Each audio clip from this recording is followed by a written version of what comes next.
The global e-learning market is on track to be worth over $275 billion by the end of 2022, and some projections have that reaching as high as $499 billion by 2027. There are a handful of trends that you can leverage to improve your online courses and claim a chunk of those hundreds of billions of dollars flowing into the industry over the next decade. Well, hey there, my name is Daniel and welcome to Uscreen, the best place for anyone to learn how to start and grow their online video streaming business. And I'm PJ, the founder of Uscreen, and today we're gonna walk you through 7 trends to leverage when it comes to online courses.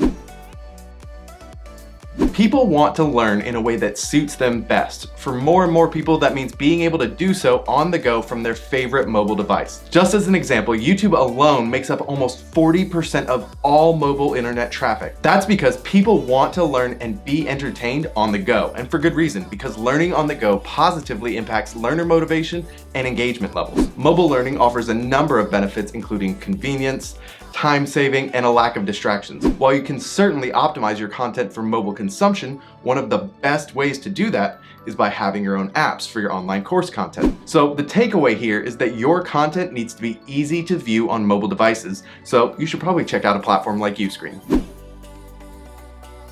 In order to stay on top, you need to prepare in advance to offer content in specific ways to best provide value to your customers. For example, we love video here at Uscreen, but we also recognize there are instances where text may be a better conduit for learning. Video works really well for big, high-level concepts, but text-based content can be better suited for more detailed instructions. And actually, live video can be another medium through which to effectively communicate certain things to your customers. To be sure, you have videos covering detailed instructions and text content covering big concepts, but you should also consider how to incorporate both into your content to better serve your customers. If you feel that live video doesn't have a place in your online course, stick with me. Live video can be a great way to provide value by offering mentorship sessions or virtual office hours. So when people get stuck on difficult concept or want some individualized feedback, you can offer them via a live stream to everyone using your course. This can boost engagement and retention while helping them conquer any learning obstacles they encounter,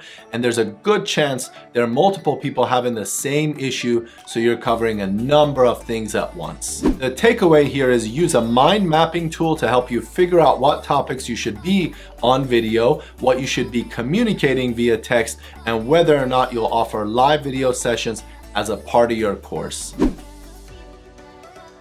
We all know that visual learning is critical to retention. To me, that's all the evidence I need to make the bold claim that yes, video production quality matters. In fact, I believe in the next few years we'll see more and more bias against videos with low production value. The quality of your video and audio matters significantly. Not only does high quality production look and sound better, it also communicates a certain level of professionalism and legitimacy. And for those of you creating and selling online courses, you really can't afford to ignore this. I don't think you need to immediately run out and buy the best gear you can find that you don't know how to use, but you need to learn how to get the best quality possible out of the equipment that you have, or just go ahead and hire someone who can bring your course to life with crisp visuals and audio. The takeaway here is to go learn how to use the gear that you have to the best of your ability. If you've already mastered your current device, like your iPhone, then it's time to start thinking about upgrades or to start thinking about hiring help when it comes to your video production.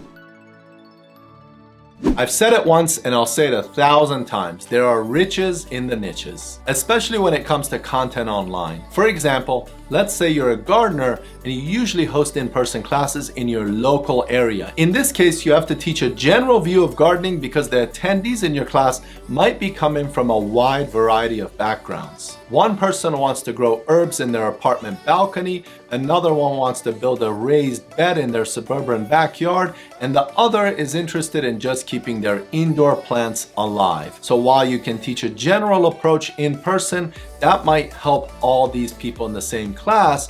If you try to take the same content online, it actually won't work as well. Why? Because the internet makes content accessible to anyone, anywhere in the world. So the person who wants to grow herbs on their apartment balcony can find content specifically for that situation, and the same goes for all the other examples I mentioned. So to succeed with your gardening content, you need to niche down and get specific and find the people who are inevitably looking for your specific approach. So the takeaway here is that you should reevaluate your offer to see if there's an opportunity to narrow it down even further, maybe even to just a single topic. All of us are better at learning things a little bit at a time. As a course creator, you need to know how to cater to that need and effectively separate your content for optimal consumption. You can massively improve the effectiveness of your online course by breaking it down into bite-sized, digestible chunks. Consuming information in small chunks is likely to lead to easier memorization and organization of concepts for your customers, which means that if you adopt a micro-learning approach, there's a higher likelihood of your customers being more successful. That ultimately means they'll be more satisfied with your online course, and as we'll talk about next, that's incredibly important. The takeaway here is to try and break your lessons up into 3 to 5 minute bites. For example, rather than how to make bread, you could break it up into segments like preparing your ingredients, mixing, shaping the dough, and then finish with baking or whatever it is. All of those fit under the umbrella of making bread, but by breaking it down into individual segments, you make it much easier to consume and follow along. If you provide an amazing experience for your customers, they will talk about your brand and your content. After you've had some customers go through your content, you can survey them to help them discover the most valuable parts of your courses and even ask them for testimonials. Your potential customers are hungry for authenticity in a world of influencers and sponsored posts. By allowing your customers to speak for you, you're directly appealing to the hunger of potential customers for authenticity. It allows you to stand out among a very noisy market. By collecting customer reviews and success stories and even user-generated social content, you can leverage the power of social proof to turn your customers into one of the most powerful marketing tools. To take this a step further, you can even provide them with tools they need in order to be effective champions for your brand. This could be marketing swag, marketing materials, or even a nice incentive like a marketing commission. Swag. Swag. Is it? Swag. But ultimately, you want to make it a no-brainer for them to talk about your content with others who would also benefit from it. The takeaway here is that you need to have a direct line of communication with your customers. You might even consider allowing a few people to go through your courses for free in exchange for candid, honest feedback and testimonials to get started.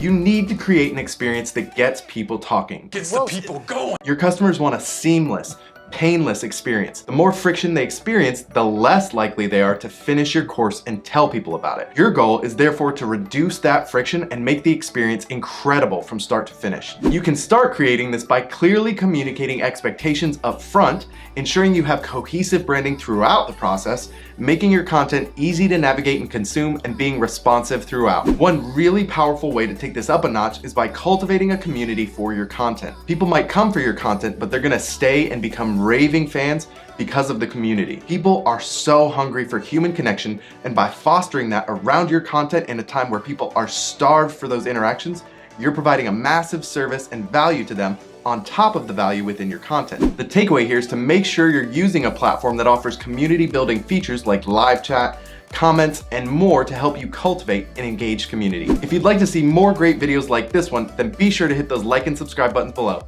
Thanks so much for watching. We'll see you next time. So when people get stuck on difficult